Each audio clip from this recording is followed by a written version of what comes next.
Welcome to Edging with Friends, episode 6. Who do we got today, Dave? Today, we have a special guest. We have Paul Maluso from Driven to Create podcast. So I'm very excited about that. And this is Edging with Friends. Welcome, Paul. This has been... I can't say how excited I am about this because I feel like there's so much build-up to you getting on here. I feel like if I didn't... when we started this podcast, I was like, Paul's like the boss in Elden Ring where, like, you're not ready for him, but you're going in. Like, I got to do everything I can to prepare myself for him because he's my biggest critic. And Brian's saying the same thing. Paul is our biggest critic, and I appreciate that. So welcome to Edging with Friends, dude. Well, thanks. I'm actually a little, I don't know why, but I'm a little intimidated myself because, like, how do I follow Elon Musk and John Candy, Like, John Candy. If you look over your left shoulder, you have a little support system right there. There's a little crispy right there. Oh, my goodness. So that was made specially. It wasn't made for the show. I kind of stole it. Yeah, no, that's pretty amazing. That is a horrifying looking man. I was stressed out after listening to him talk for like 2 hours. I think that it was good. I think that AI generated version that was somehow created of him, that looks better than the actual version of him. Yeah. I think it's more accurate to like his essence. Crispy. Yeah, Crispy. We're calling you out, dog. Crispy. We're calling you out. You're out there somewhere. Yeah. So that's what basically we had. Elon Musk talking about flying jets or something or aliens, and then we had Crispy talking about $500 hookers and how to save money in Vegas. I guess he's really cheap, and you should be nice to people. That's the two takeaways I had from that episode. Be nice to people. That is the biggest takeaway from what I got. Yeah. I think that's all I got. And then something about a refrigerator. And I just want to set the record straight. When you take a refrigerator, somebody else doesn't get a refrigerator. There's not an infinite amount of refrigerators. So you think, some diabetic is dying because you wanted a free fridge for your monsters. Because you wanted to put whatever you want into it and someone can't get it. That's real fucked up. So I want to talk about an instance with you in Vegas. And this is how I want to start this episode. And Chris mentioned that you saw some horrific events. No. And dude, be honest with me, you didn't leave. So let's go back to that moment. No, Chris was talking about, whatever with his girlfriend in Vegas while I was sleeping in the room. I didn't wake up to nothing. I heard zoo noises and I went back to sleep, and he didn't have the respect to leave the room. You weren't like this? Trust me, if you saw this woman, you wouldn't be looking. So between the two of them, it was like two hogs. Yeah. Who do you think was louder, Chris or her? I think her. Yeah? Yeah, it was. You think Chris is a loud guy? You think you just talk about football the whole time? You probably couldn't get him to shut up. Oh my God. Yeah, so I love how his stories have like an inkling of truth, except for Nancy, and then suddenly, and then he tries to hide everyone's names like it's not gonna like come out later. Yeah. Like Tarbash. Yeah. Is that you? Apparently. Yeah. What a funny name for Tarbash. Why would he call you Tarbash? No, I mean that's he's racially insensitive, but there was a time where Ancestry.com said that I was from Cyprus. Cyprus. Where is Cyprus for people who don't know, like myself? It's near like Gaza and and Israel and stuff like that. It's a nice island, but they're doing a lot of construction. But we're not from over Cyprus. There. Yeah. There's a lot of construction. Well, Cyprus, it looks like a beautiful island, but they've had their share of strife. No, we're from Sicily, so. Sicily. Now that's an interesting place. Yeah, it's really. You've been there, right? Yeah. You went there in high school? I went to Italy in high school, and then before I got engaged, I went to Italy and Sicily. Sicily is where I want to go back. Like, I want to get a house there eventually. You ever been to Rome? Yeah, a few times. Did you go to the Vatican? Times. Yeah. How was that? My buddy talks about it. He says he loves it. I mean, it's fine. They wouldn't let me see the Chronovisor, so. Would you go down to the dungeons where all like the real stuff Yeah, is? no. I mean, it's fine. Like I saw it once as a kid, and then like the Vatican's the Vatican. Yeah. Like I like all the art and everything. But it means a lot more to certain people than it does to me specifically. Okay. So like I really enjoyed all the art and stuff like that around the Vatican, but other than that, Rome isn't even my favorite city. Like I definitely liked Sicily. We stayed in Noto, and that was great. Syracuse is nice, and then Syracuse, New York. Yes, yeah. And then the Amalfi Coast in Italy is really nice, and then Florence. It's really cool. Florence sounds nice. Yeah. It's kind of like a chill. It feels like, I don't know what it feels like. Kind of feels like a chill college town, but not really. But we rented an apartment and we were walking to like the local grocery store and then the laundromat. So we were like washing our clothes, and like living like locals for a couple days. So that was cool. But this was, I mean, how many years ago was this? What, 7 years ago? 6 years ago? How long have I been married? 5. You're married? Yeah. Who would fucking do that to themselves? I don't know. Yeah, probably about that. Yeah, 7 years. It's probably after my second divorce. Well, you gotta go for the hat trick. You gotta find another victim just so Yeah, you can just claim the just tally it on there. yeah. Get the hat trick. I like that. That's I'll nice. give you a Stanley Cup next time, but it'll be what all the basic white girls use, not like a real like Stanley Cup. Oh, not yeah, like a yeah. Heisman or something. It'd be like just a Stanley Cup that you can And just like carve the names in of them, all of them. yeah, of all your wives / victims. Yeah, victims. Right. It seems like they're the ones that are the victims. Think I'm the victim, or I'm the crazy one.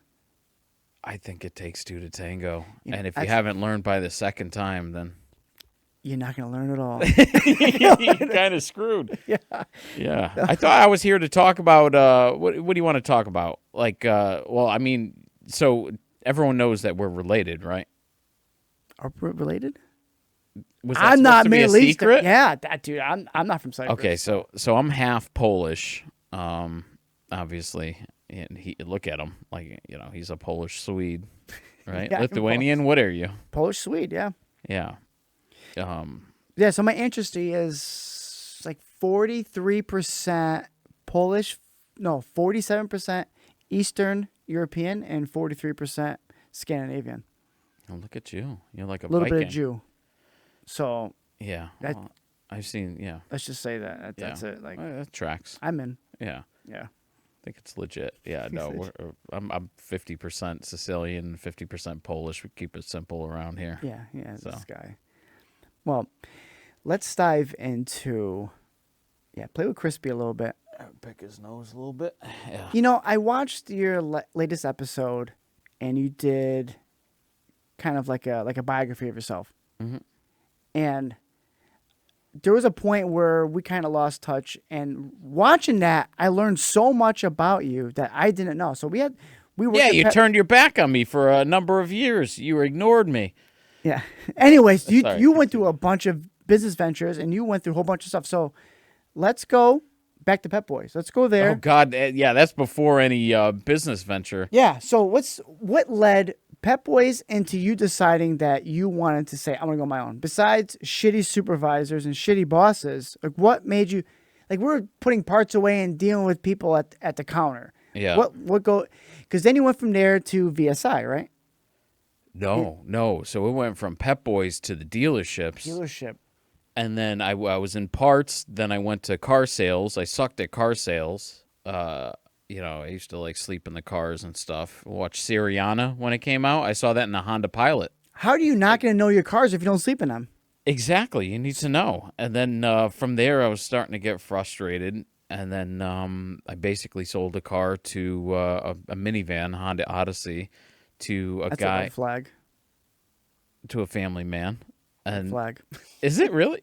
It was nice at the time. They had the automatic doors. Oh, they're really nice. Okay. Yeah, so I sold a car to a guy who owned a post house, VSI Media, and they did a lot of work with ESPN. He hired me in sales. He didn't realize I sucked at sales. I went on a couple of little, trips to New York to see like where they used to press the DVDs and stuff. Where they would they would literally, I think it was called Liquid Media. I don't know if they're still around, but they would press their own DVDs and What does stuff that like mean? that. Like the labels and They would make the DVDs from like whatever, the shards of plastic or That's wild. yeah, I it never was got wild. that. Yeah, and I should have paid more attention at the time, but I was there on like like, hey, you're supposed to learn sales, learn how to sell this stuff to people. So then ultimately one of the guys in the tape conversion department quit. He was all pissed off, and then Why was he pissed off? I don't know. He was just done with it. He was just over it. So they started to realize I sucked at sales. So they're like, "Hey, do you want to start learning like the tape conversions?" So they started me with like VHS on a small scale. There'd be like religious organizations that wanted duplication of like a bunch of VHSs, Yep. like all their like little programs and stuff. And then on the larger scale, there was a guy named Sam who was in charge of the department, and he would handle all the tape conversions for ESPN. So, like, What was his name? Sam What? Sam Brown. Nice guy. Really nice guy. I learned a lot from him. The tape library people, I never really got to know. Like, I see them all the time. I know it's changed over time. Like VSI? no, ESPN. Oh, with, at with the ESPN. tape libraries. 'Cause I see them. They're massive libraries have of original tapes. It's Yeah, cool. yeah. So occasionally they would need to convert from one format to another. Like if they had Betacam SP and they wanted to go to digital Betacam or HDCam or DVC Pro HD. Like these are all like legacy formats for the tapes. And then they also had like it was a few months in when I first started working with them. They had a Sony linear editing suite. So back then, it was all Avid systems. So like now you have Adobe Premiere, you have DaVinci Resolve, you have Final Cut X or whatever they call it now.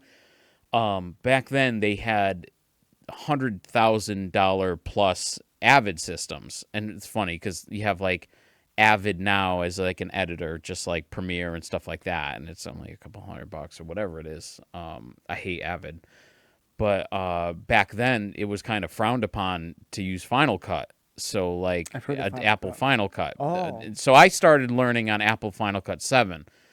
But basically the barrier to entry was so high for video because you had these these really expensive systems and these edit suites that people would put thousands of dollars into. That was non-linear editing, just as editing as we see it today. It's all digital. That's non-linear. You don't have to. You can jump around. You could select different clips. Blah blah blah blah blah. Well, back in the day, there was also linear suites. So linear editing is tape to tape, and to this day I still miss the sound of my buddy Joe used to be the linear editor there, and like when because like as he's been. You could fast forward or reverse or do whatever. You hear the tape spin up, go zzz, Like an old VHS player kind of thing? yeah, but it had a cool sound because then you'd scrub and like you'd go frame by frame to like. We're going to find that sound clip and throw it in. That'd be cool. Yeah, no, I'm sure you could find some public domain footage or something. But yeah, the Sony Linear Suite was really neat. And I think at the time they bought it from this company in Middletown called Moving Pictures. And they still paid. Like it was an old thing. Like if anyone's old enough to know what a Chiron processor is, it's basically motion graphics before motion graphics were a thing. So you'd basically use this machine to put graphics on the screen back in the day. Is like an original green screen kind of thing? Is that what I'm? No, it's more of like putting graphics on there. What's But like- I wasn't really involved in that. And like when I would just like watch, because at this point I didn't really know anything about video and I was learning. So I would watch like the non-linear editors. I don't know why I can't say that word tonight. Like my buddy Ray or my buddy Adam, I'd see them working in the Avid suites, and then I'd grab a coffee, and I would go see Joe in the linear suite. But, I never really got to use like any of that stuff, so I couldn't speak intelligently on what the Chiron processor, like everything that it could do, but it was a lot of like basic graphics and stuff. So because of learning all that stuff, did that kind of help you in the direction you're going in the future? Like kind of give you a baseline, like I like creating stuff. I like how digital stuff is created. Do you like how like you can bring old and basically bring old stuff back to life? Because that's a lot of it is, right? You have old tapes, you bring them onto and they can like bumping them up to like a 4K, or at the time what was big, 720? Yeah. Now we have 10. I remember when we got our first at VSI. I remember they bought their first HD monitor, and it was like it was like the skies parted. It was like, oh, It's 720 probably. Yeah, and they paid and they paid a couple grand for it, and it was just wild because like it was so new. But I didn't really.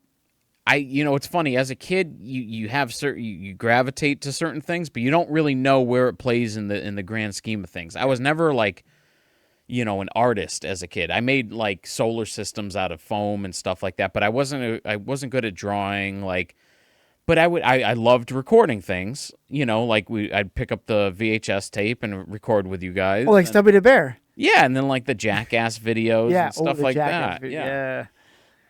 Excuse me, but like you don't really know where this stuff ties in until much later on, because after VSI, I got laid off when ESPN Classic closed or was beginning to like shut its doors in that building across from the main campus. Mm-hmm.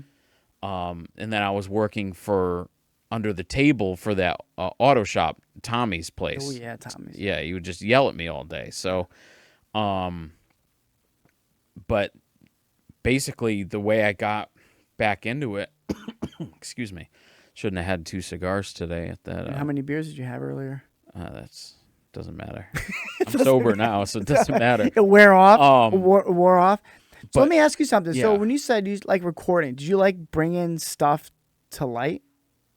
So that's basically what it took me about 20 years to realize is like I like creating something from nothing. I love building worlds.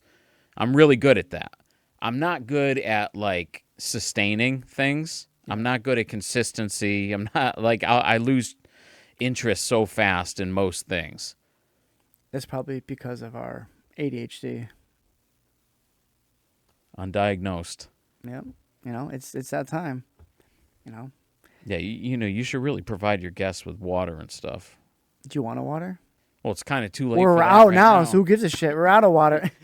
Yeah, no. So I didn't really have any like inclinations other than I liked recording my own stuff and making my own things, but I never really it was never really had any planning or intent behind it as a kid. Yeah. I didn't have any skills. Like this was all like learned through the years. So what was the turning point that you want to take working for somebody doing something to saying, you know what, I think I can do this. I can do this on my own, or with somebody and say, let me make a career out of this. Well, it was after I, got a job with like a small ad agency in Rocky Hill. They were like they'd make like local commercials and stuff. I started seeing like, and it was funny because like I don't know what they were billing at the time, but it wasn't that much. And I'm like, oh, I could do this myself and pocket the whole thing. Yeah. I like that mindset. Like, Yeah. What a dipshit though, because like no one tells you it's hard to get clients when you're first starting with no work samples. It's like YouTube now. Think about YouTube. You put your stuff out there. Yeah, I mean my stuff's still out there from when I was at a tag that was called Tag Team. Tag Team, yeah. Yeah. My favorite kind. Yeah. Like some of my early stuff is still out there with like the Rock Cats commercials or whatever. I never knew you did a Rock Cats commercial. I did a bunch. Yeah, I remember shit. there was like a ball that would like come and like wipe towards the end of the spot. All right, we're going to have to dig that shit up for this. All right. Oh, God. Yeah, I'm sure it's out there somewhere. And there was like an old commercial with our cousin Sandra in it for American Ladders and Scaffolds. Holy shit. American Ladder. Yeah, Yeah, I know that song. Yeah, that jingle. Yeah, so that I could probably dig up that commercial. It's bad. And, you know, when you don't hire an actor, you get what you pay for. So, sorry, Sanj. But, Yeah. you know. Enjoy Florida. Yeah. So when did you create? What was the first business you created after that? So from there it was Absent Logic Productions with okay. Justin Santos, because we were down and we took a trip to Scranton just to see like the office. Oh yeah. And the pen paper building like in the beginning. And did you find it? We did, but there's a bunch of vines like towards the top, so they must have painted out the vines. Ooh, so how would you paint the vines out? Well, they would use VFX. So they would basically take the footage. They would probably export a frame of the viney like logo of pen paper. They'd clean it up. You could do that in Photoshop or whatever. And this is typically how I do it. And then you track it back onto the footage if the camera's moving. If the camera's not moving, you would put it back, import it back into your video footage and add a little bit of grain just so it moves. There's a bunch of ways to do it. Like I'm talking about like a still frame method. There's ways of tracking, using reverse stabilization to track moving footage. So it gets complicated. Or in that intro, it's moving, so you want to grain it out.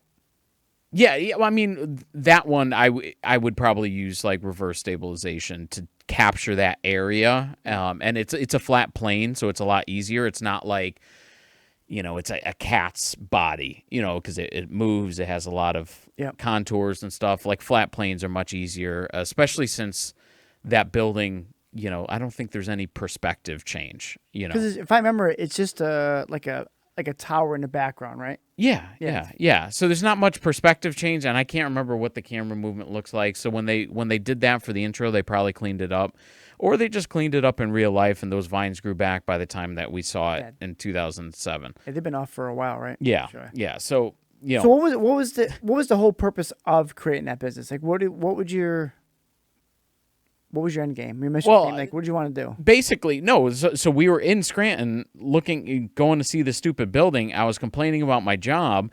And then we were sitting drinking a Corona outside in some bar. And he's like, why don't we start our own company? And so the goal was to have some freedom and to pursue the clients our way. Because, I disagreed with a lot of things in my previous employers.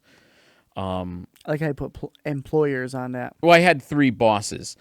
So I worked most closely with one of them. So now you have one boss, right? Yeah, my wife. There we go. Yeah, there you go. That and Uncle Sam. Uncle Sam. He's not a boss, it's a dictator. Yeah, so freedom was the goal. Yeah. Yeah, pretty much. Well, what did you want to, like, so, okay, you said let's start a business. All right, cool. We can say that right now. But what pushed it forward? So everyone's got ideas on creating businesses, but what was the final push to say, this is our plan? This is what I'm thinking. Like, what was you thinking? Did you want to, like, make commercials? Did you want to do, like, photography? Did you want to do, like, what did you want to do? At the time, I didn't even do photography yet. So it was, I had been working on the computer for a long time. I actually, at that time, I vowed never to become a shooter because you have to carry so much shit around. What's the shoot? Like a camera guy on the go? Yeah, like camera guy. Yeah, like I didn't want to get all that equipment and lug it around. Well, look what happened. But basically, I wanted to start with like creating ads and everything, commercials, things like that. And then, it came to a point where, I met Andrew Gernhardt and Colin Thays, and, they got me into the movies, and we were working on monster movies. So that was a core part of my business for a while. That was an awesome time. Yeah. Those are great movies. And They I had a good times watching those, meeting those guys. Those guys are all awesome. Like, they got me into film stuff, like just watching how it's made. Like I said, it's like addicting. Like, this is cool. It's addicting until you have to work on the set and you're bored out of your mind. And you're stressed. Yeah, well, I see shit like that when they do them. Yeah. They do them too when they make them, and it's so cool because then you see a final product. I'm like, that is nothing what it looked like in the set. Yeah. but they make it look. It just blows your mind. Like there's no way that came from this. And it's like, yeah, it's the movie. It's the movie magic. I mean, and that's the thing too. Even when you're working on sets, it's easy to forget like that you're almost done shooting the movie. You're like, did we get all these scenes? Like, is the movie like going to be able to be edited? Like, did we miss something? And it's like, no. Sometimes it just flies by. Sometimes it drags. And like it's often long hours and stuff like that. Well, on the sets, so when you're shooting, you're not shooting in order. You're shooting on like, how do you shoot the scenes? Is it like better, like if it's an outdoor scene, is it weather dependent? Like, are you shooting like as you read a script? Are you shooting as that per thing, or you're like, oh, we're gonna get scene 1, 5, 9 because this is kind of in the same area, kind of thing. Yeah, and that's typically like, especially on low budget movies and stuff like that. Like typically you're on a time crunch, you're on a location crunch. You don't know if somebody's going to kick your ass out. Yeah. So what we've done in the past is block shooting. We have this location with these actors for these sets of scenes. Let's just get those out of the way so we can release those actors and then move on to the next location. Or like there is a layer of complexity when you're working with children too, because there's a certain time cap that they Same thing. Okay. Yeah, so sometimes it makes sense to release talent, just get them done. Other times, it just makes sense to shoot out a location because like one of the things that people forget is company moves. Like when, you go from one location to the next, you lose a lot of time during the day. Because you're packing stuff up. They need to resync everything. Oh, yeah, it's like herding cats half the time. Yeah. So it's, as much as you can shoot in one location on a single day at a single time is generally the best idea. If you're block shooting, you have to be good about keeping track of like what you're getting done to make sure you're not missing anything. If you have to pick up any shots later on, or can it be an insert, like, or can if you have a B cam or a B unit, you can send out a second unit. Yep. Another time, that's all information that you should probably keep track of. But did that kind of strive you to create your own short film? I know you've done 2 of them. Yeah. So the one we'll talk about is Roommate Wanted. Yeah. I thought it was really cool. I know we actually sat down. We actually talked about that for a little bit. Yeah, we came up with the idea. Yeah, we worked on the idea together. I think the ethos from the movies. So early on in the movies, it was kind of infectious. Like Andrew's got a lot of charisma and stuff. But he kind of like, we were like the island of misfit toys because we were all younger. He was a few years older than us. So he was like our Dutch Vanderland or whatever, like he was our fearless leader. But he basically wanted to make the next movie better than the previous one. What's the idea? Isn't it to kind of keep evolving as you keep going? A lot of people don't do that, and like I think there's a level of complacency once you can find something that works, where like early on he was always pushing. And I think, that I kind of internalized that a lot. So when I would go on to do my own stuff, like Roommate Wanted, I'm like, how do we make this the best? And I mean, I wanted to raise $5,000. We barely broke, I think, $2,300, and it looked like a $25,000 short. Yeah, that's really good. But I also cashed in every single favor I had from, I was shooting on the Arri Alexa at the time. We had the whole crew was, everyone was working for free. I think our wardrobe budget or our art budget was like $800, like something goofy like that. Is that still out there floating in the internet? What, Roommate Wanted? Yeah, it's out there. I think you should bring that back up because that was really good. Like it was shot really well. It had a great story. Yeah, as long as YouTube doesn't copyright strike the Sinatra song towards the end. That was the one thing that like really held us up from like music was killing us. But you couldn't change that out?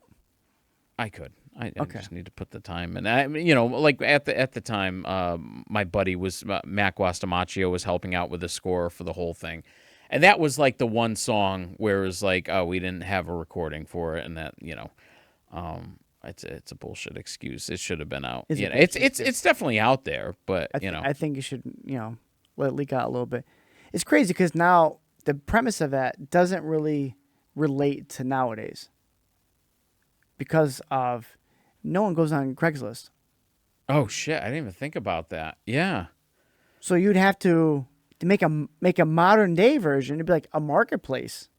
Because you find apartments on marketplace now. Yeah. Yeah, maybe.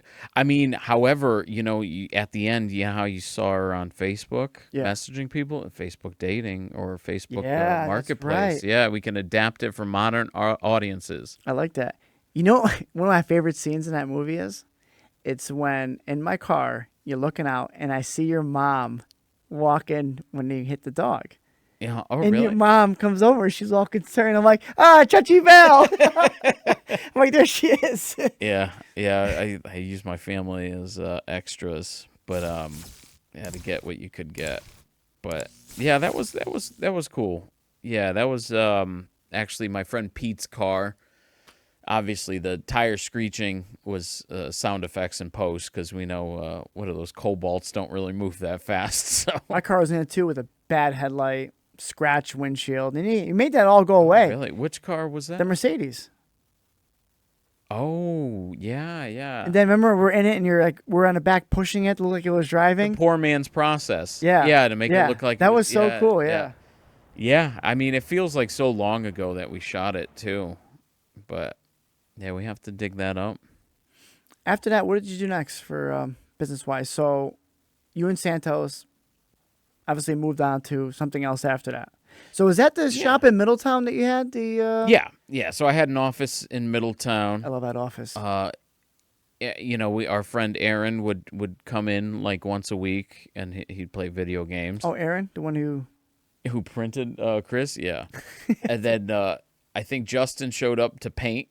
And then I never saw him again. So I was like, I was basically running the business out of the office. And, I was doing, at the time, didn't have too much video work. I had some.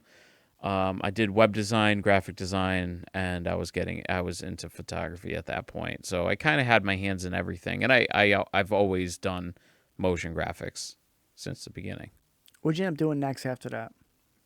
After that, I ended up moving. After Middletown, man, you're really dredging up my past. I try to put this all behind me. We can move past it. No. I'm teasing. Because Omnislash is next, right? Is that the one you did in Chicago? Yeah. So after God, was it 2013? 2014, I moved to Chicago. Is that when you moved out there? Yeah, and I came back in 2017. So I was out there for... I remember driving back with you. With my busted knee and you're sleeping, I'm making fun of you, and you're yelling at me to pull over and sleep. Oh, because this guy is an idiot because he's driving me home from Chicago. So in the middle of winter, my ex-girlfriend, my knee is destroyed. I just had knee surgery. I couldn't drive myself. I was living with my ex-girlfriend while I had surgery. David was supposed to bring me home, and instead of stopping like a human, because it's a 13-hour drive from Chicago to Middletown, Connecticut. You were falling asleep at like Wilkes-Barre, Pennsylvania, and refused to get off the road. I was fucking over that trip. I was over life. I was like, this guy's going to kill me here and drive off the cliff. It was a what? What was it? It was minus 12, and you had to pack the truck with my shit, too. Yeah. And you're like, what, 4 stories up? 5 stories up? Yeah. That was when I lived in Lakeview. Yeah. So I lived in 3 different apartments in Chicago, but the last apartment was in Lakeview. It was an old apricot factory or something. Oh, such a cool building. Yeah, that was neat. Let's talk about your business venture out there. No, so I started doing, I started Omnislash. Me and Justin parted ways, so I dissolved that company, and I started Omnislash.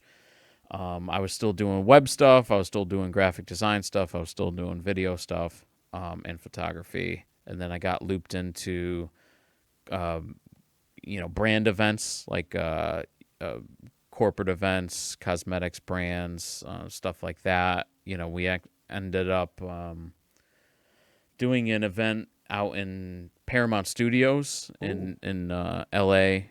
That was pretty cool. I created, directed the design stuff. So I actually made a stereoscopic 3D intro for it. So stereoscopic is with the glasses, the 3D glasses. Oh shit!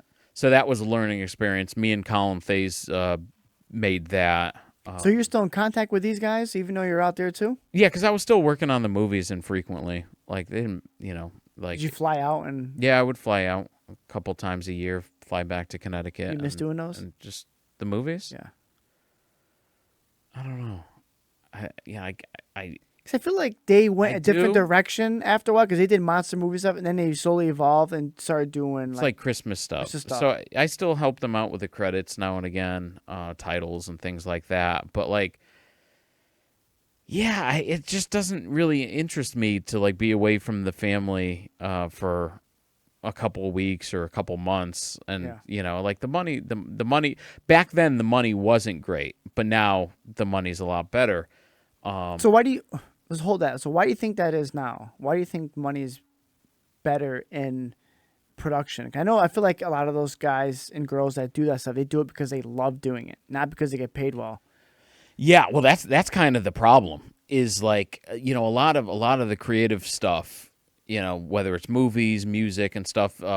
People get preyed on because of their love for the craft, and that's very apparent on low budget movies because obviously not many people can get paid or stuff like that. Luckily, I've always been paid for the work that I've done. There's a lot of peers that just always work on free stuff, but.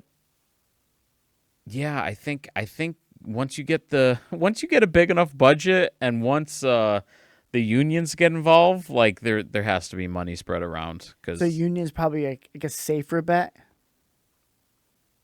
It depends what you're doing because like the union can also be a pain. There's more paperwork. There's also more restrictions that you have to deal with. Do you have like Teamster style yeah, unions, they have like mafia style ones? They're not mafia, but they're good people. They're cool, but yeah, they're good people. As long as they're paid. No, Teamsters are cool, except like you gotta be paying. They're getting their money. Yeah. Let's just say that. So pretty much. All right, back to Chicago. Yeah, Chicago. So you move into a completely new city, don't know anybody. Mm-hmm. How are you advertising? How are you? I was cold emailing everybody. Yeah. It only worked with one company. A good friend of mine now, Guy Bauer. He has at the time he had a company called Guy Bauer Productions, and the funny thing is the one job that I got hired for in Chicago, we flew to Niagara to do it. To do it was like a medical thing or pharma or something like that. But big pharma. Yeah, not that rabbit hole. You don't go down there. Oh no, yeah. You don't go down there yet. Oh, we can, whatever. Big pharma. But yeah, so other than that, I had crickets in Chicago, and all my work was still coming from Connecticut. Oh, so like when I was either going, I did an event like towards the end of my Chicago stay. I think I might have moved back here by then. I did an event in London. I remember that. Yeah, that was pretty neat. And yeah, there's a couple of things and a bunch of stuff in New York, Yeah. How come you never thought of moving to New York? I don't like New York. I loved Chicago. Chicago's beautiful. Yeah, I loved it. Because that's what I liked about Chicago is that like it's not a dirty city. People are still tough, but like they keep the place clean and they repurpose old buildings. I really like that. Like I like the reverence for history. Yeah, the architecture is nice out there too. It's really cool seeing all that. Yeah. Yeah, New York, I don't know, East Coast people are assholes at times, Like I know we grew up here, but there's an expression, the New Yorkers, for a reason because they're not pleasant.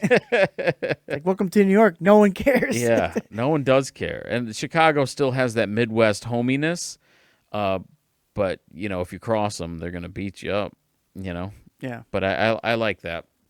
It felt more natural to me. And then there was a big Polish population. big Italian Right, yeah. population. You know, it's like everyone. I'd meet people out there that knew New Britain. I'm like, how do you know New Britain, Connecticut? They're like, Pollock. oh, my cousin lives out there. I'm like, what? That's cool. To get a little taste of home out there. Yeah. Oh, yeah. So it was cool. So when you came back, did you keep that business going? Or did you start another? Yeah, no. I kept that business going. You know, I still did the same kind of work, brand work, and then you know, I had a client that did industrial manufacturing, stuff like that. Just making videos, doing animations, 3D renders, photography, videography, pretty much. Is that when you got into more photography? 'Cause I know in the beginning you said you weren't big into photography. No. Did you slowly like kind of adapt that too as part of your resume? You know, I never wanted to really sell photo services because like it was something I still had fun to do. You know, like I would go out once a week and shoot photos. Because you like doing it. Yeah. So but you know, things tend to creep into your, you know, service offerings when somebody's like, "Hey, I have this job, but I also need you to take photos." You're like, "Fine, okay."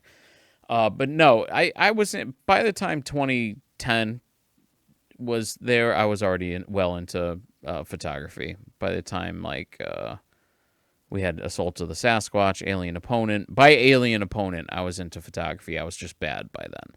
So anytime after that is when I really started getting into it. BTS photos and stuff like that. So you had like an in when you got into photography. You knew what cameras to go with. Like you had plenty of people that give you the best advice. Like anything you can ask for, they knew for exactly. Because if you look into, let's look into like cameras for podcasting or like that. Mm-hmm. There's so much out there, and there's not a lot of good information out there either. It's like, here's a Amazon camera, here's a $2,000 camera.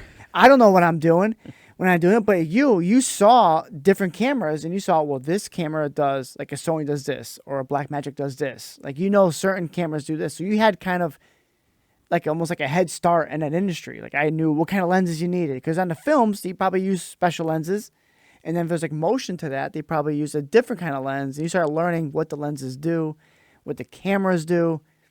Yeah, later on, like early on, you know, towards the beginning of my career, there wasn't a lot of selection of, you know, of cameras. Like there was a lot of prosumer stuff, but it was all like Canon, JVC, Panasonic.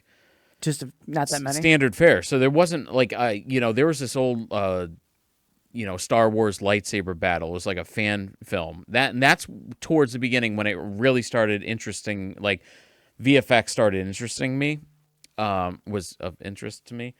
It was Ryan versus Dorkman, and it was just a lightsaber battle. The first one was okay. The second one they got really good. Yep. And this was around the time that Andrew Kramer, videocopilot.net, that's when he started releasing tutorials how to do VFX and After Effects, Adobe After Effects. This was pre-YouTube.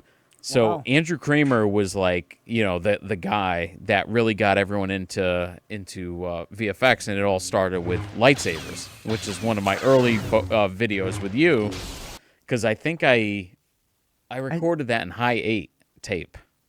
I don't even know what that is. I sent it to you the other day. I saw it. That was cool. I'm like, You when don't the remember hell? that? It's like, when the hell did he make this? Yeah, he was in my my parents' driveway, and I mean, how old were we? Like, What year was this? I mean, I don't know. We'll have to look We on were the young YouTube. as shit. I know that. It's still on YouTube too somewhere.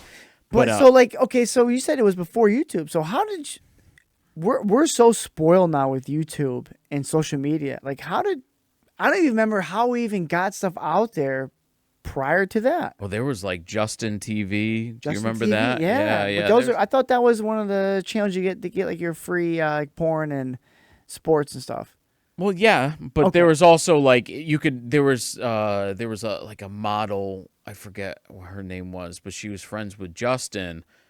And it wasn't anything, you know, not safe for work or anything. It was just connecting with an audience. It was really pre-Twitch, you know. Okay. And it was pre-YouTube, pre-Twitch. I think it was the creator of Twitch was the one that made Justin TV. I might be incorrect though. Yeah. Okay.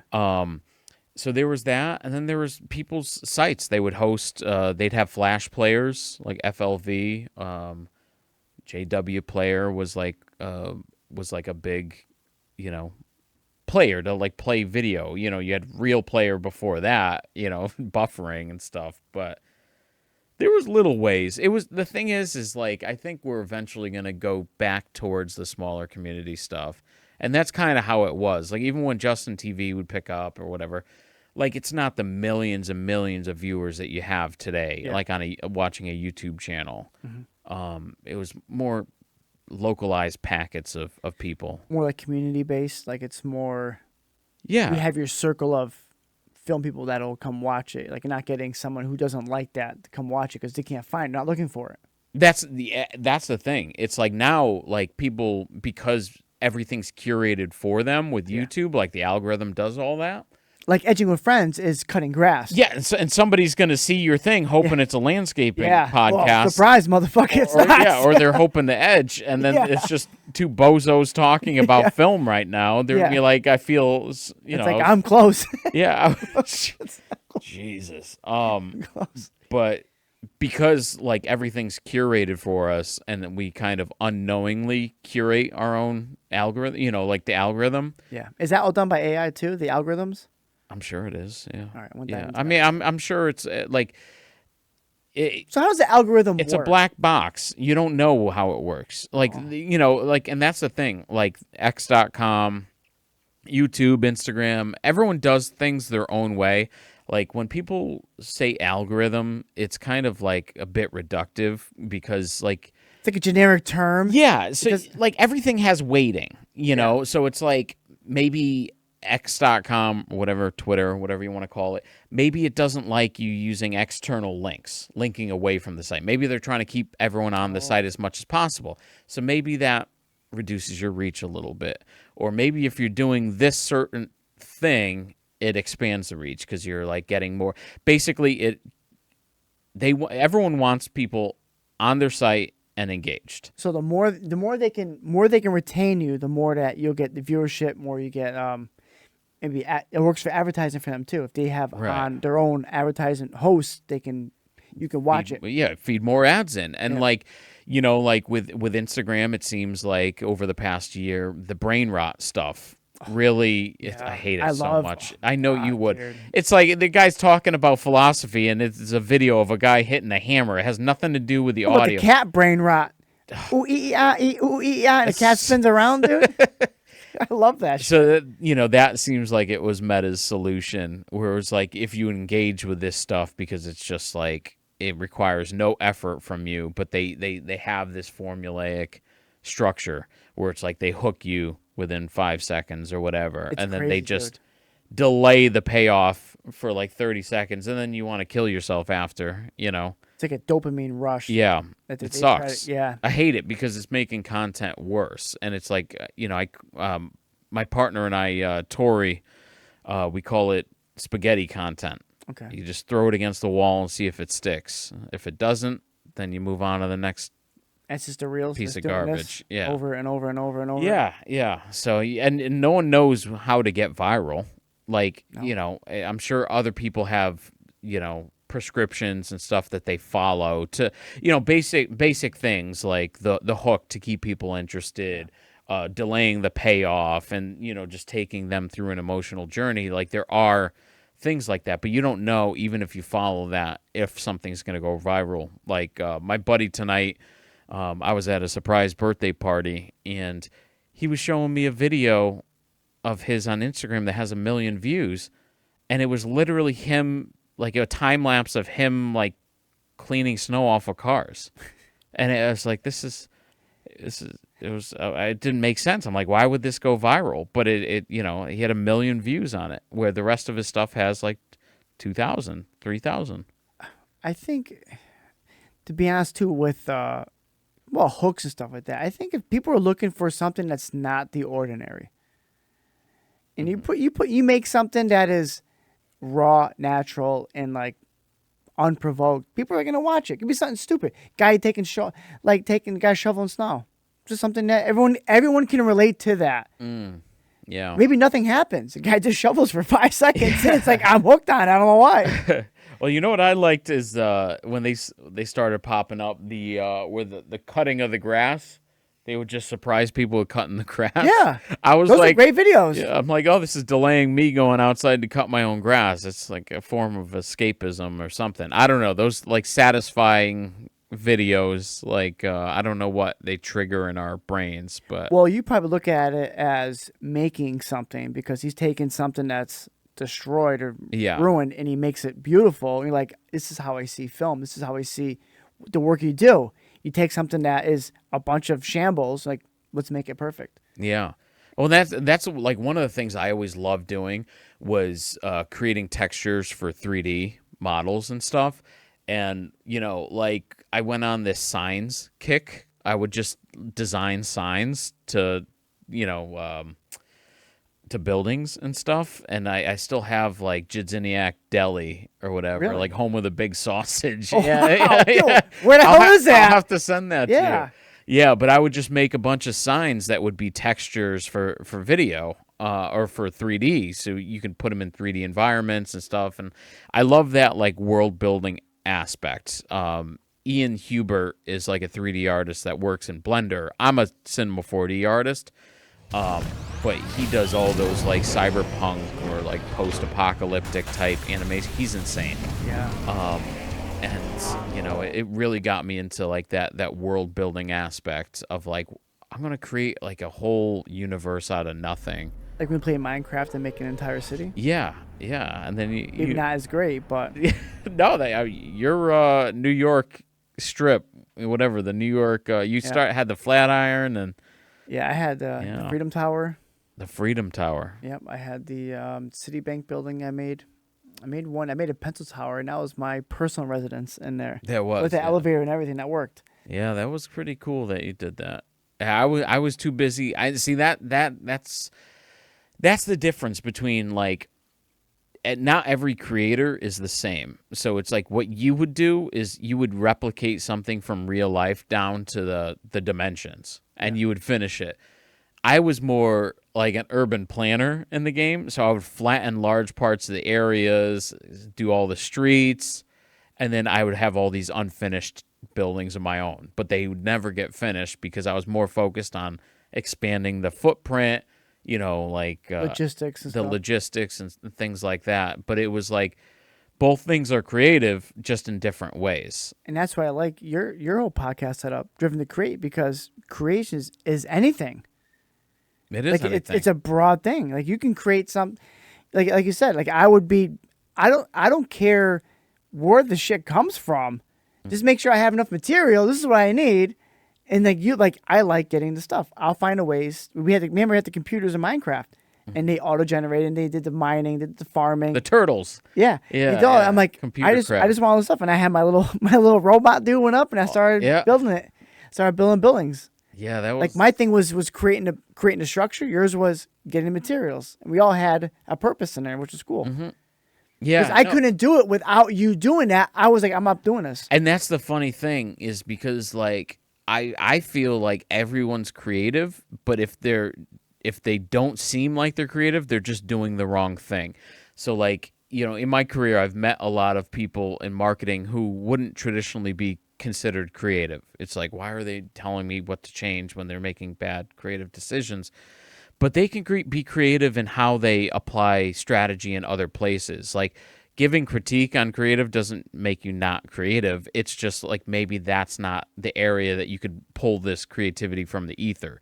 Maybe how you deploy or how you do different things. It's like same thing with you. It's like I've always said that if you went a different way in your life, you probably would have been an architect because it's one of the things that is just like apparent in you. It's a thing that gets you excited, and like you're all about action.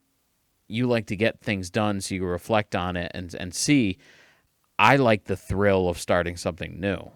And it's almost like a crack addict. I'm always chasing that next thrill. Yeah. Which in some ways comes as a detriment to me. because like I would need to be paired with somebody who's a box ticker, somebody that likes to finish things, stuff like that. So you get the ball rolling, and then they finish it. It's like we work together now. Yeah, because I'm the dreamer that like I'm really great at prototyping things. I'm like the like even like the Driven to Create branding. I think I made that in like an hour one evening, and it just flowed out of me. Yeah. And I'm like, oh, this feels cool. I don't know what the moths are for, and like, so many people. That's cool if because they're- I like it. It's like, yeah, what's the point? and like maybe I'll Doesn't have to change have a it. point. Like I was toying with the ideas of next season, like after episode 15, creating a whole new intro, and every 15 episodes create a new intro to like represent, The greatness. kind of like what I'm talking about Yeah. in that. If you look at the episodes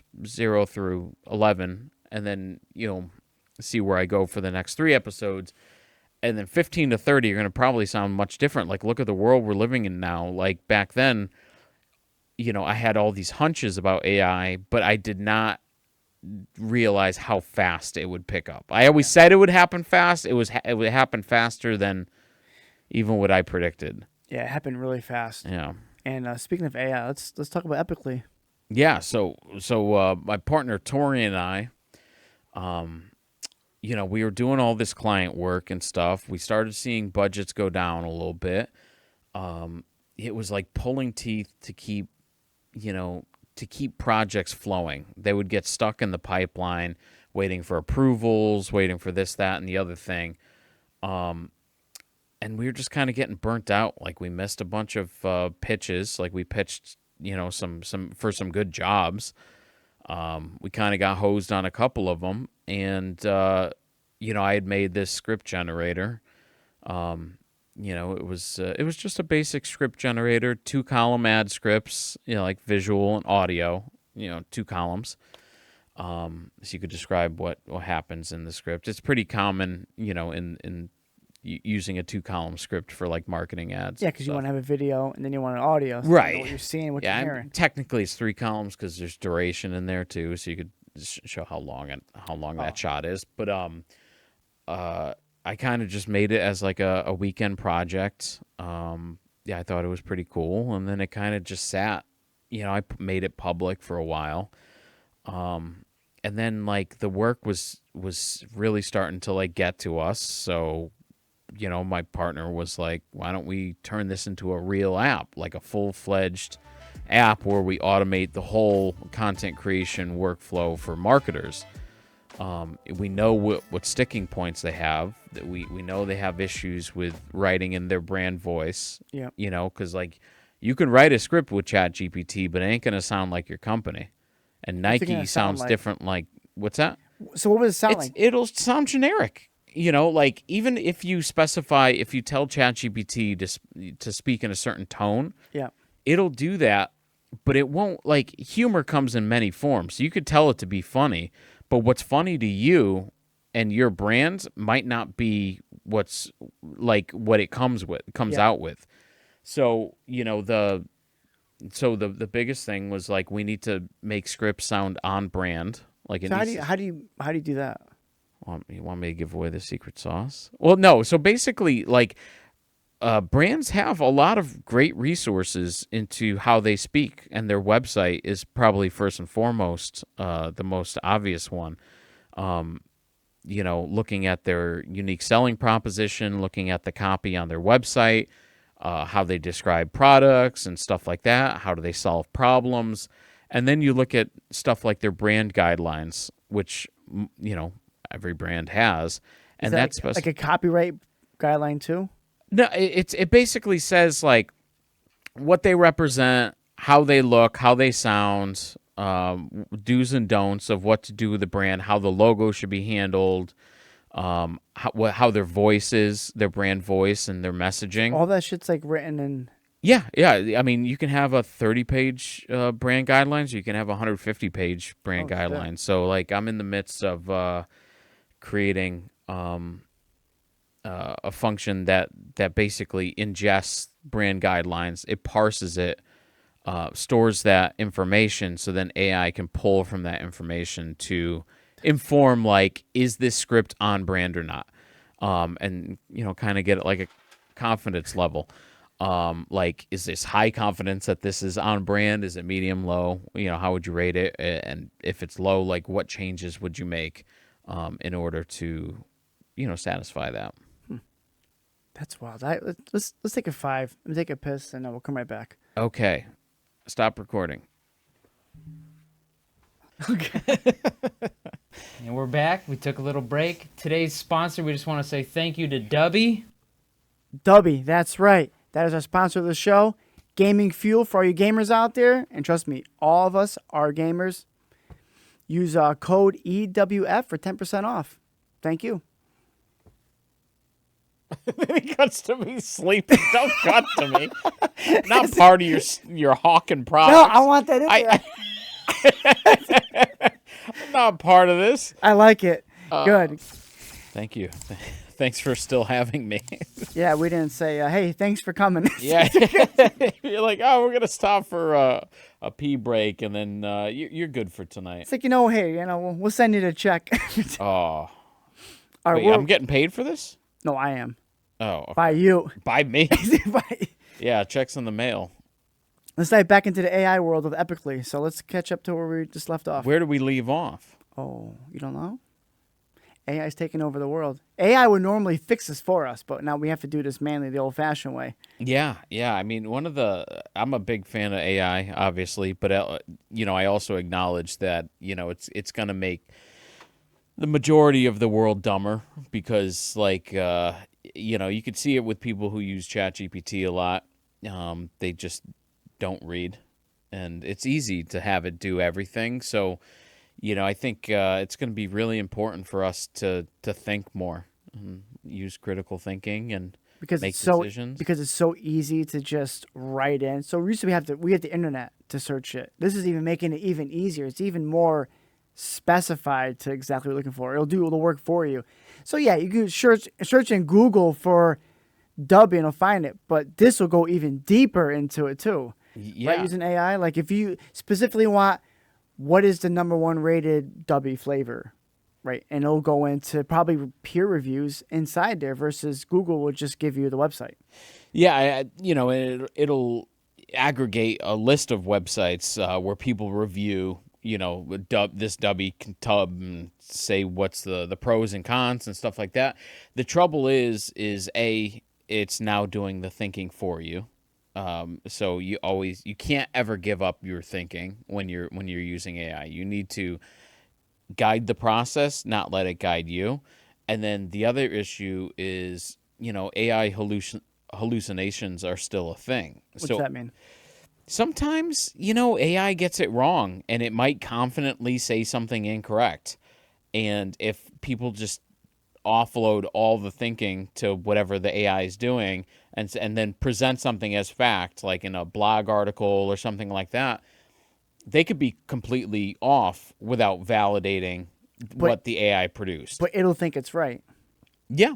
Okay. Yeah, and it's just like everyone thinks that AI hallucinations are unique to just AI, but think of how many like false memories you have where people are like, no, that didn't happen, Yeah, I imagine myself with like a supermodel at one point, and that's a pretty false reality. Yeah, I was gonna say, that might be a David hallucination. Yeah, so I've had plenty of those. Yeah, I think that this kind of what we're seeing in AI is like an emergent behavior that's on a primitive scale to what we have in humans. Like,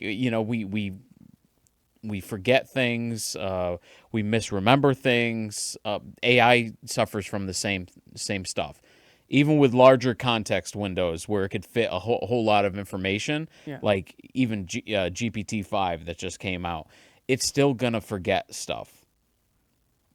It's going to forget priorities. You're basically, it's how like autocompletes work? No. Well, you know how like Google does like an autocomplete? Oh, like, okay. So you start typing, and it it'll keeps come going. up with something. Yeah, I hate Paul Maluso. Yeah, I mean, basically what LLMs are doing is that on a greater scale. So it's predicting the next token, whatever it's statistically more close to. I guess that's really rudimentary way of explaining it. But like, when it's writing these long string of text back to you, it's predicting the next what's more likely to be the next token. So like if when you're asking it to, you tell me what is the best hockey stick for somebody who's over the age of 40, Yeah. uh, Not a valid question. it's already scraped. The internet's basically like already been scraped, where they've trained this model on all the information on the internet. So it has the ability to basically look at all the different probabilities for like what clusters. Think of like clusters of like words. So if you have hockey stick, you'll have wood as something similar. You'll have puck. You haven't used wood since like. Okay, don't be an asshole. You'll have Farbenkyber. You'll have carbon fiber. You'll have all these different things. Ice. Yeah. Like all these things are similar. So you'll be able to like create, not create tokens, but pull tokens from these similar things. So it's like when the hockey stick hits it's either Ice. going to say ice or puck. Okay. Again, this is very rudimentary. No, I and I'm get sure that. there's people that can explain it a lot better, but that's basically what's coming up, is because these things are similar in terms of how they appear in modern text and stuff like that. So it kind of preloads how that conversation should go. Yeah, it just all comes down to probabilities. It's like what's more likely to appear next than, and going back to like confidence is like, how often does this thing show up next to this word? Like, how often does this word show up next to this word? And I can confidently say, or reasonably confidently say, that this word's going to show up next in the context of this entire sentence. But it moves. It looks forward. That's fucking Yeah. wild. That's wild. It is. It's pretty wild. So how does Epicly use AI? Because I know you kind of contradict. Like, you're still a creative thinker. Mm-hmm. But use AI as a tool versus relying on AI to do shit for you. Yeah, I think the funny thing is it's definitely gonna hurt a lot of people with generative art and stuff like that, and like we're already seeing like movies being made using AI and stuff like that. But at the same time, it's people's workflows. Like in some ways they can move a lot faster. They don't have to go out and shoot something now. Great. But in other ways, you're adding a whole bunch of tools into your workflow that haven't been fully implemented into the process. Like the production process is as old as time, and it hasn't really changed.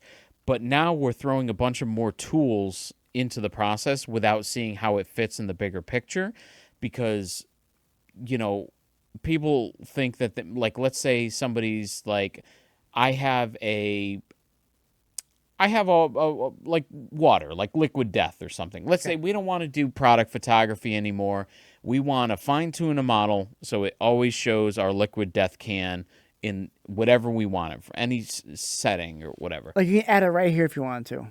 Yes, that's great, but you also don't always have the most control over AIs. So like if you don't have a model that's fine tuned towards liquid death, water can being lit in all these different scenarios, if it doesn't have a word for it, it's not going to know what to do.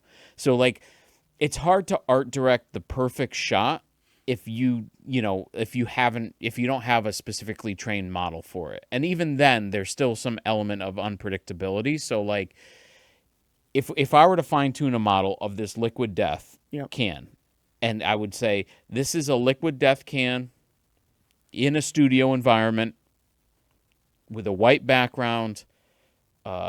It's lit by, 4-foot Kino flows that are frontal to the camera or whatever, Just to be very specific. Being very specific. And then you basically create these captions for every single image it shows up in.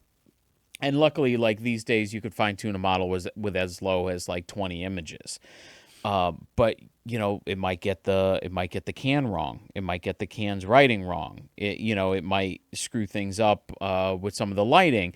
So like there still needs to be that element of like post production where you might hire an artist to come and fix what was produced in AI. So it's like, yeah, you didn't have to shoot it, but that label's a little incorrect, and we just need somebody to fix like these blotches with the lighting or something. So you think that saves time and money for like creators to use ChatGPT or use any kind of AI program to kind of get to right where it's almost perfect, and then hire someone just to do that one little nuance to fix that? That's kind of what the future is going to look like. I think it's going to be a blend of everything. So like handyman for the film industry, like they're not Pretty specific to anything, but they can fix little minute things. Yeah, and I kind of called them like creative engineers or whatever, but there's going to be It's a like better name for them. yeah, I don't know if that exists. I just kind of made it up. But basically, people who can get 75% of the way there with AI and then either use VFX or motion graphics or graphic design To finalize or it. shooting to finalize things, because you'll get like, because of the unpredictability with AI, if you truly care about the output and you have something in your head and you want to get it out there, you're gonna have to do something to it. But it doesn't really matter, because you would be doing that with footage anyway. Yeah. Like, let's say you shoot a holiday movie, either you're doing the snow by hand practically when you shoot it. They lay the rolls of snow down and they'll have like a snow machine and stuff like that. Or you would do it in using AI to replace the background and stuff like that. But Or do it in winter when it's snowing. well, you're applying way too much logic. But so either way, it'll probably still need a human touch in the post-production process, because even when they're shooting fake practical snow in the summertime, You need the human element. a lot of times the tufts might be weird looking on camera, and you kind of have to just touch them up a little bit. So like even that still needs some post work. So I foresee a lot more people getting into VFX or design to be able to take what AI produces and then kick it up to the next notch by adding your own human flair. So it's and doing unpredictability. It's doing a lot of the initial work and design and kind of like your vision, and then you have someone like an engineer come in and just finalize it. Yeah, and I think it's great for auditioning things. Oh, this feels good. This doesn't feel good. Oh, I don't like this. But you can always get lost in the weeds trying to prompt your way into the shot that's in your head that you can't do. Okay. So like, sometimes it's helpful to have some pre-work. So you have an artist make a sketch of like what the scene's roughly going to look like. And give me even stick figures, and then feed that into an generative AI image model, diffusion model, to really create like the texture and stuff like that. It just needs something to base off of. Like artists, it's like all of our jobs are going to be changing, but they'll always be needed at some part of the process. The problem is many people don't want anything to change, which I understand. Like it shakes things up, and they want to stay in whatever part of the process they do. So if they're concept artists, I'm sorry, that's a really difficult place to be right now. Yeah. Voiceover artists, that's also a very difficult place to be. But couldn't they adapt to AI and use that to their advantage? They could. Some people, understandably won't do that, especially voiceover artists. I would say if they're in that position, they either double down on their skill set and get the clients you want, because they know that you're going to deliver and you're going to do those live sessions with them that they can't really do with AI, and things like that. So like really nail your craft, or you fine tune a speech model with your voice, and then you just plaster it everywhere. And you sell it cheaper. That's also a race to the bottom, because everyone's going to be trying to go for the cheapest thing as it all becomes commoditized. You think that's an issue now too with consumers and big businesses that want like if you're trying to sell Epically as an advertising company, how do you even price that? Like how do you go to a client say you want to come to me. I want to make a commercial that's from you. How would you try to sell me something like that? Like, what would you? Well, what we want to do is so like the industry, AI accelerated what the industry has been doing to itself for a decade. Everything's become commoditized. Video used to be very difficult to make, then it became almost impossible not to make. So the race to the bottom had already been happening. It wasn't AI that was the impetus, but it was the killing stroke, or it will be the killing stroke. So I think you said that race to the bottom. it is a race to the bottom. It's been that way for years. I had a client last year ask me verbatim, can you do stuff that's not expensive? And I didn't know what to say, so I said no, and but that's the truth. I couldn't afford to. Because if you want to do stuff cheap, your volume has to be huge. Yeah. And you can't be an artist at a huge volume. Yeah, because you're putting out so much. Yeah. So You're just a utility. So your episode last, you mentioned about, what is your time worth? And I thought about that for a while because when I was doing my handyman stuff, that's something I always thought of. What is your time worth? And I saw a video where a guy goes, if I made you a presentation and I charged you $2,000 for it, but it took me an hour, when you found out, you'd be pissed. It's like, well, you were paying because he asked, should I charge you by the hour or by the job? And some people think, by the job or by the hour is cheaper. And they say, well, it's $2,000 for the job or X amount for the hour. And I think that's a good question because when I was doing stuff, it's hard to charge. Like, what is your time worth to you? Right. And I think that's can go either way. Like, everyone's time is worth something. Yeah. But when you do a job, when you're creating it, how do you balance out? I mean, obviously at this point, like, if I'm doing a job, this is my rate. Well, I mean, basically, it's what the market's gonna pay, like willing to pay you, so it varies because like value is so subjective. Like That's the word subjective I was thinking of. yeah, Subjective. because like you look at our friend Crispy, like the guy that tells you 10 times that he doesn't spend any money and he's getting free fridges at the expense of poor diabetics. Yeah. For him, value means a lot different than what it means to me. I value my time. I have very little time to begin with.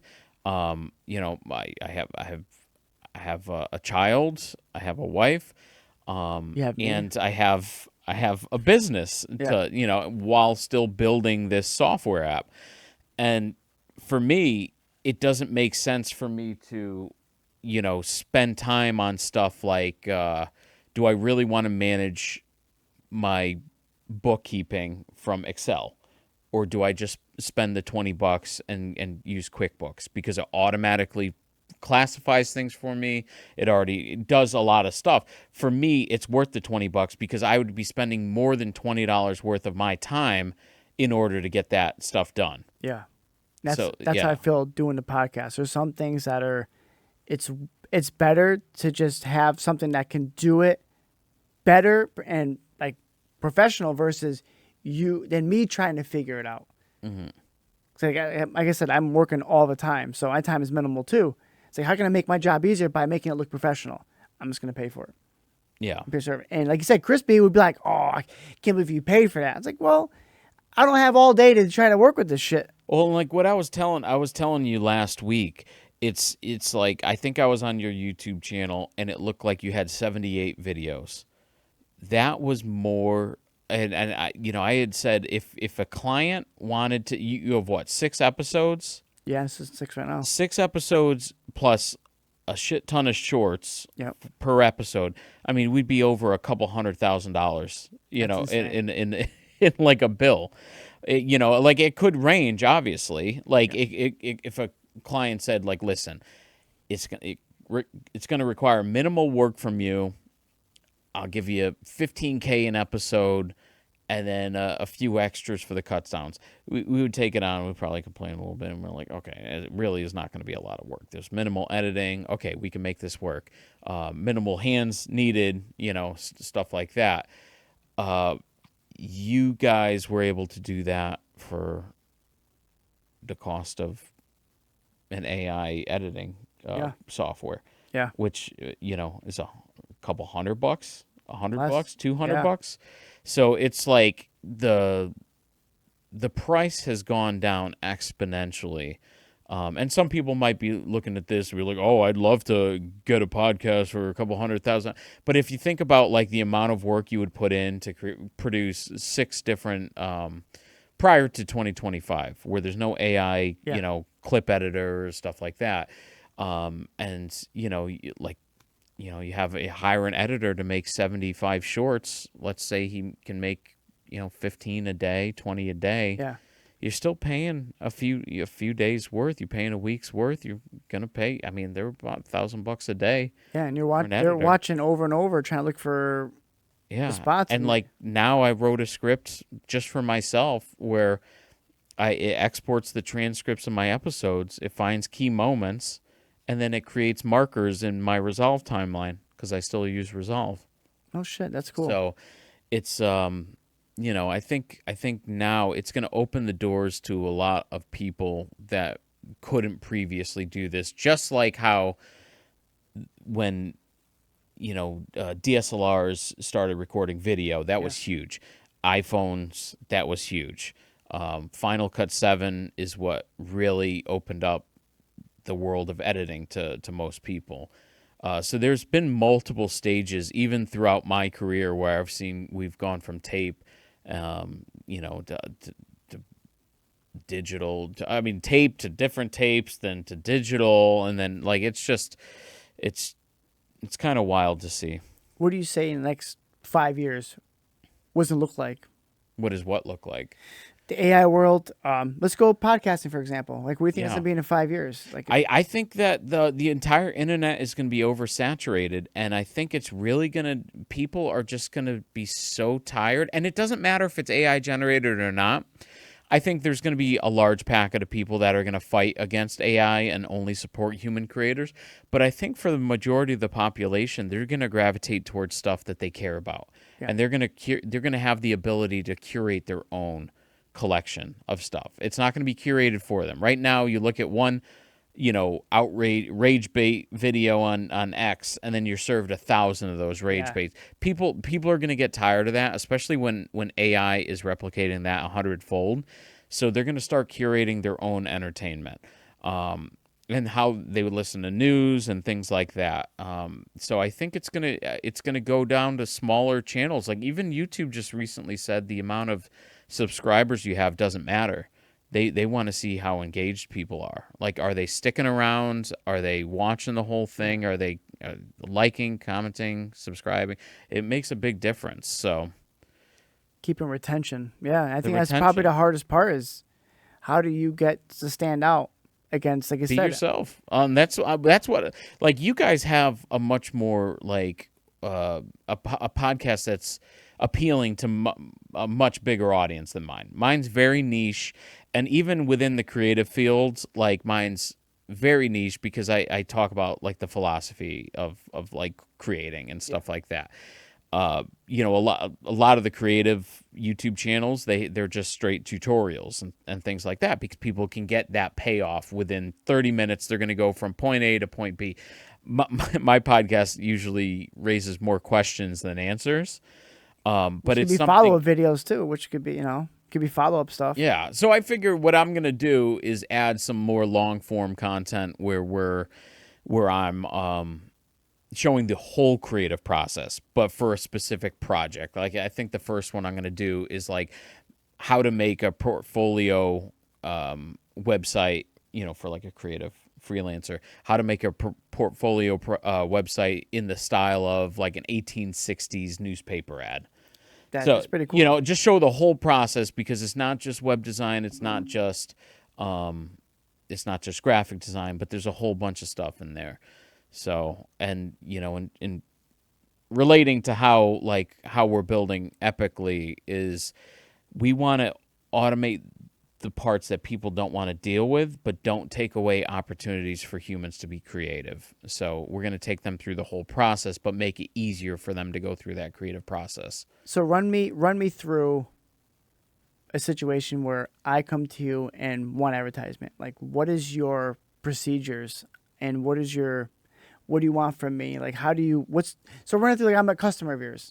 Yeah, so basically, we have a number of free users on our site. Once we deploy the latest changes, we're actually going to retire the free plan and go towards a free trial, because things are going to be a little bit more expensive behind the scenes, like in terms of like the AI calls and stuff like that. But basically, somebody wants to start an ad campaign. They can start with either their website URL. They type it in, and it'll grab all that stuff and automatically populate the information for the ad. Yep. You can do it manually, or you can generate a series of ads from your brand guidelines. So we can specify rules like how to refer to the business, how not to refer to the business, what product do we want to showcase, things like that. But basically, you could just generate a whole, rather than just one ad at a time, because like often when people are doing their marketing strategy, it hinges on multiple pieces of content. It's not just one thing. And that's kind of like in the world that we're in now, you can't just make you can't throw as much as I wish this was true, you can't throw your whole budget into one video that you think is going to be like a Super Bowl ad, and you're going to go viral and it's going to make you. It's probably not going to happen. A lot of marketing strategies go from different forms of content, different lengths of content. They'll A/B test similar content to see which one performs better within a certain demographic. So basically what we want to do is make it easy to generate variations of your content across still frames, video, and audio. And do you have a demonstration we can throw in here? Yeah, I have some demonstrations. It doesn't have the new stuff because that's super secret. Okay. But yeah, we could definitely cut that in. I think that'd be cool to see like what you're talking about, and then see an outcome of it. And how. Yeah. Okay. I'm not pugly. I just love treats a little too much. If only there were a product just for me. Introducing Diet Dog Food from the Kibble Co. Get your pup healthy again.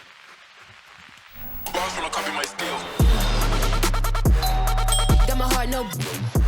Gobble, gobble, gobble, nom, nom, nom. It's gotta be against the law to look this damn good. Let's fucking go. Woo! Oh yeah, I'm back, baby.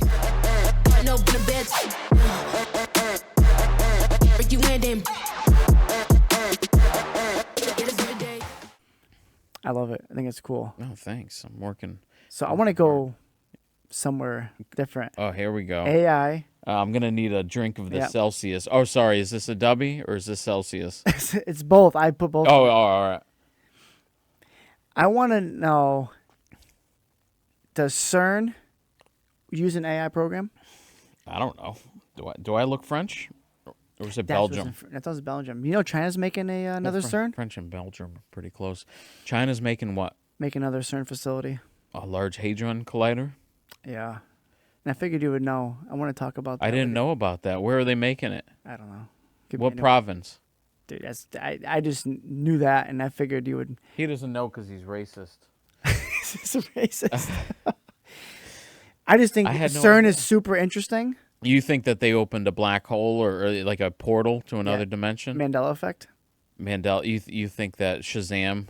We had Shazam. They took it away. Or they took away the cornucopia. Where's your heart? Is it here or is it here? It's always been in the same spot. Where is it? It's in your chest, slightly to the left. Yeah. You never learned that? Well, you went to New Britain High. Well, no, so- because they're saying because of the Mandela effect and the time lapse because of, they're saying potentially CERN when they fire it up. When did they fire it up? A couple years ago, right? They fired it up and they put a wrinkle in time. So now people think that doctors good now book. are saying that your heart is in the center. My heart moved. But the reference was because it was funny I brought it up because I went to my doctor on Thursday and And he told you your heart moved? he checked my heart and he went on the left. I'm like, see, I knew I was in the right timeline. So if my heart's on the left, I'm in the right timeline? Is that how it works? Left. The left. Yeah. But it can't be center left. Well, I want to know what people are learning now. Well, can you check? You guys have an X-ray down here or no? No, it's still going to be in the same spot, Oh, but okay. but in certain timelines, they refer to your heart as the center. In certain timelines, they refer to your heart as the left. Oh, okay. I got you. Okay. Yeah, I'm not too sure about CERN and all that. They do have a weird statue out front, but yeah, I'm curious to see what they come up with. See if we all get sucked into the black hole. What keeps you up at night? What keeps me up at night? I'm worried about my child's future. Because, like, I'm a cockroach. I've always survived. You're the same way. It's like, I'm pretty sure we can't die at this point. But, like, everyone needs to chill the hell out. Like, all these wars, all this BS, all this, like, double talk. Like, it's just getting a little... You can almost feel, like, a collective, like, groan from the globe, people of the Earth. So everyone needs to just chill out and have a dubby. And Do you think even stop screwing with educational stuff just for her will be different? Because so when I was finishing my bachelor's degree, AI just started coming out, and they were started setting up policies on using AI to write papers. Mm-hmm. Like we got to write dissertations and stuff like that, and that's a lot. And I wrote it all by hand, but now people are doing it using Chat GPT, and they're saying it's plagiarism and you can't use that, but you can use it as other stuff in tools. So now it's in school everywhere. I know they have like plagiarism and ChatGPT detectors. I don't know how they would notice. Oh, there's a manner of speaking. It has its own manner of speaking. Because the way I talk, and if it wrote, it's not like if you wrote something for me and I went to bring it in and Brian would be like, that's not how you talk. Yeah, that's the thing that everyone gets. Like, AI isn't great at nuance. So It's black and white. It's basically an average of everything. But the thing is, people don't write like averages of everything. They have write their with own emotion. they write with emotion, and they have funny ways of speaking and different. And spelling shit wrong. Well, I mean, maybe you, but yeah, but basically, I think. What do I think? I think the world is going to be completely different in 10 years. Like in 20 years, definitely. You think like Terminator, kind of? No, I'm not thinking about Terminator. I think everyone's a little over-optimistic about AGI, artificial general intelligence. I think people are over-optimistic about that, but I do think that because the cat's already out of the bag with automating using AI, I think a lot of industries are going to change. We've been shifting towards automation for a long time. I think you've always done automation. That was always the end game with automation. And that's the funny thing. I have some friends and some whatever people that are just so against AI and AI fighter jets. Well, those are out scary. there. I understand the frustration, but basically AI is doing everything that we do just better and faster. Because like even stealing, so you can make the argument that like AI is just a culmination of everyone else's work. It's like, tell me an artist that wasn't inspired by something. Of course they are. They need a baseline. Everything is derivative. Yeah. So at this point, the thing is like, when you're making art or you're making a podcast, you're making something, like, you need to make it yours. It doesn't matter what your inspiration was. I mean, like, Quentin Tarantino has stolen so many different ideas, but he made it his. And if you look at his, like, body of work, I'm not going to use the French word because I can't pronounce it. Oui. We'll put it on the screen. He's made it work for him, but it's not original. But it is original in the full breadth of what the work is. Because it's his work. Right. Because if you look at a single scene, like he might have stolen something from a previous movie in the 70s that he really liked, but he made it work for his film. So if you look at his film as a completed work, it stands original. So if you think of everything that you've ever made in some ways you've been inspired by something. Yeah, you'd have Whether- to. Yeah. So it's either something somebody else has done or something that nature's already made. Let's talk about the socks. What socks? The crypto socks? Yeah, Yeah, one of my greatest failures. let's talk about it Let's real talk quick. about Let's it. do just a little. What do you want to talk about? The crypto? I mean, How'd you get to that point? What made you come up with? Well, oh man, you're like really drilling into me tonight. That's after the show. That's the freak offs. Not a Diddy's free. No, by the way, you know, Chris is gonna text both of us after this episode, and if he makes it this far, we'll see if it'll he take him a mentions month. it. But he's gonna say you guys did both a great job, but it got a little boring at certain parts, and you shouldn't have talked about your past as much as you did. You should have spiced it up with something crazy. And Yeah. he's gonna say that. And say some Jerky Boys reference like I Yeah. used earlier. I have to say it again because you got to keep him engaged. Right, Yeah. yeah. Because Hard bath. he's the simpleton that needs the brain rot video. So Yeah. I'm just looking at you. Brain looking rot. at you, Crispy, brain rot. Yeah, so no, so the crypto socks came as like it was kind of an accident. It came as like a frustration where I was getting a bunch of work that I just didn't feel creatively fulfilled by. And I was really into crypto at the time. You know, I was getting some different cryptos and stuff, but I liked this one that was called Algorand because it was fast and it was cheap, you know, to send stuff. It wasn't like the BS from Ethereum or Bitcoin. So I was like, oh, this is cool. So like, let me just start designing socks. It just started as a simple thing. How do you create a sock? Like, Well, my rationale was like, everyone was starting to make NFTs and stuff. I was like, I've always wanted to make a wardrobe. Like I always wanted to make clothing. So I'm like, what is cheap that I don't need to buy multiple sizes of? So I bought one size Condoms. fits all socks. oh, I not should condoms. I should have done condoms. Yeah. Yeah. So you can fuck yourself. Jesus. Yeah, maybe.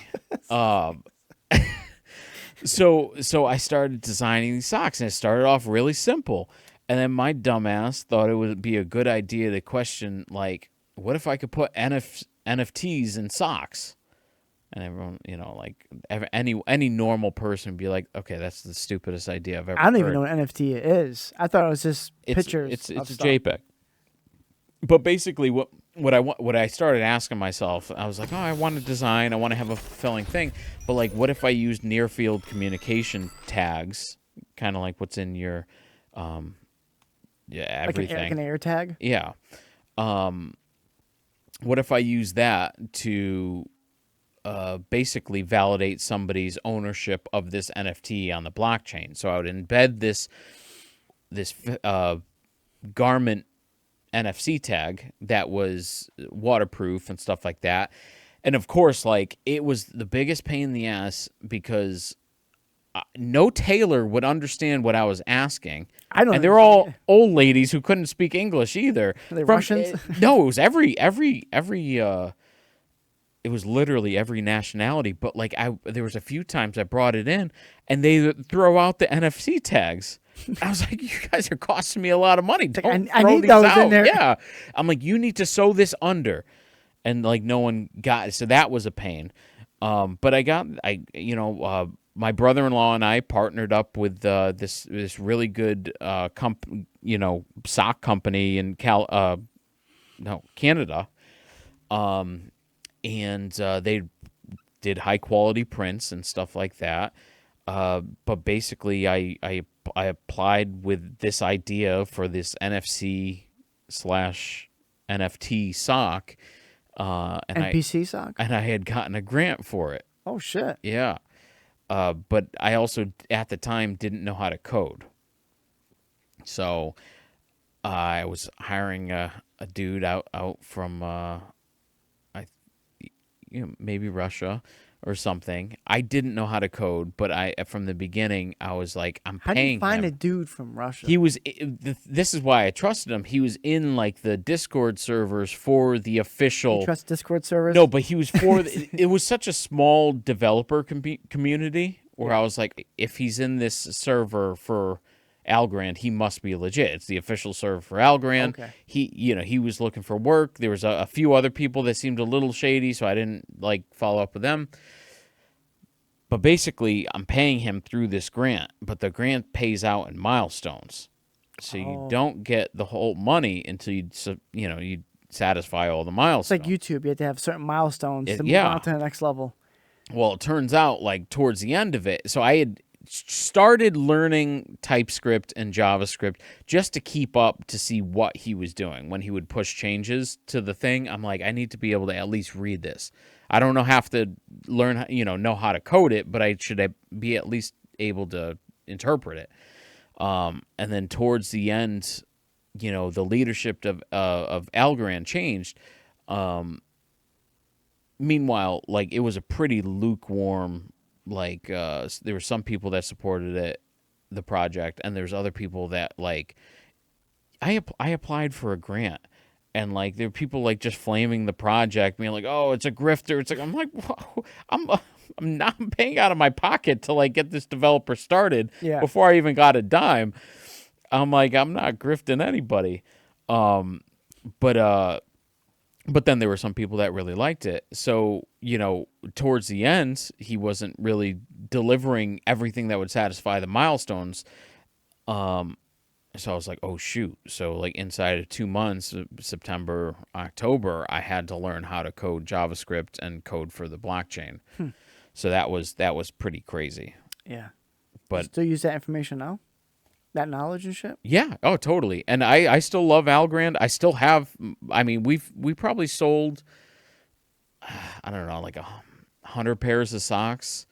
But I have like 3 boxes full of socks from 2023. So, or 2022. So if anyone needs socks, they're designed by yours truly. But it was a commercial failure. But it was also the first time I ever got approved for a grant. That's cool. It was pretty cool. It's like, wow, somebody believes in this idea. Even if this is a crazy niche idea, somebody believes in it and they're willing to pay for it. Now, most of the grant got spent on web developers, not myself, but it was a big learning experience. And I still have all that stuff, and one day when I have more time, like, I might develop it some more, but right now I don't have the time to do that. So for the future of you and Epically, what is your path moving forward? Kind of like in multiple stages. The first stage is getting this brand intelligence API done and public. Originally we were trying to do a lot of things that different investors were looking for, and it didn't quite feel natural to us. And so we took a step back and we're like, you know what, let's develop the features we want to develop first, and we'll release it in stages and find the customers for those stages. Because like brand intelligence might be more beneficial to mid-market or enterprise brands, but it might not matter to Joe's Garage or something like that, where he doesn't have brand guidelines. He doesn't care about the tone and voice because he just wants his shit out there. Yeah.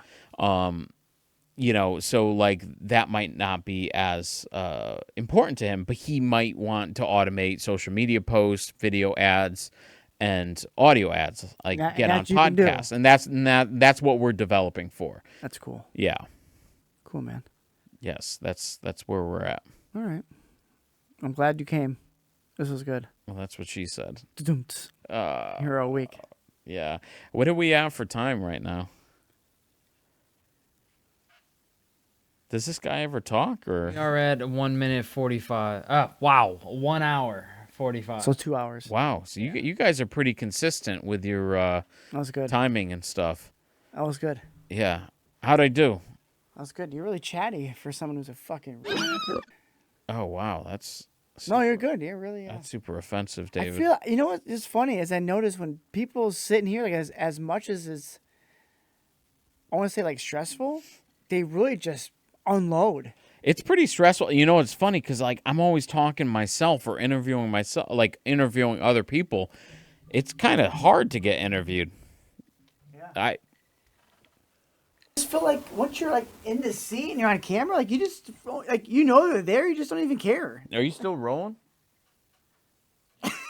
Yeah. See? Yeah. Yeah, it's like, yeah. I want to keep unmuting the mic, Yeah. but it's staying unmuted now since we're interacting here. How distracting was it when I was scratching my leg furiously? Yeah. Probably couldn't even Well, I heard a little bit of touching and rubbing, but I mean, like visually. Sexually? Sexual petting. Crusader? He's still recording. Yeah, good. Oh, I hope it works out for you. I hope I don't sound like a douche. That was fun.